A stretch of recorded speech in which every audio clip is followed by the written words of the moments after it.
السلام علیکم دوستو، میرا نام ہے حافظ محمد نوید اور آپ دیکھ رہے ہیں قرآن ٹیچر آن لائن۔ دوستو آج میں آپ کو ایسی آیت مبارکہ بتانے جا رہا ہوں۔ اگر آپ امتحان میں کامیابی حاصل کرنا چاہتے ہیں یا اپنے کسی ذاتی کام میں کامیابی حاصل کرنا چاہتے ہیں تو آپ کے لیے یہ آیت مبارکہ بہت مفید ہے۔ دوستو ویڈیو میں آگے بڑھنے سے پہلے تمام دوستوں سے گزارش ہے کہ ہمارے چینل کو کر دیں ابھی سے سبسکرائب اور پریس کر دیں بیل آئیکن کو، تاکہ اسی طرح کی اچھی اچھی ویڈیوز آپ تک بر وقت پہنچ سکیں۔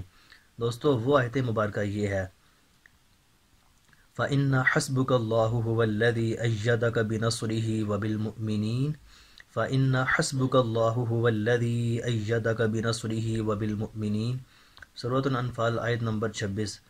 دوستو اس کو پڑھنے کا طریقہ یہ ہے کہ جب بھی آپ امتحان دینے لگیں اس سے پہلے 7 مرتبہ یہ آیت مبارکہ پڑھ لیں، انشاءاللہ اس کی برکت سے آپ ضرور کامیاب ہوں گے۔ دوستو ملتے ہیں پھر کسی اچھی سی ویڈیو میں، تب تک کے لیے خدا حافظ۔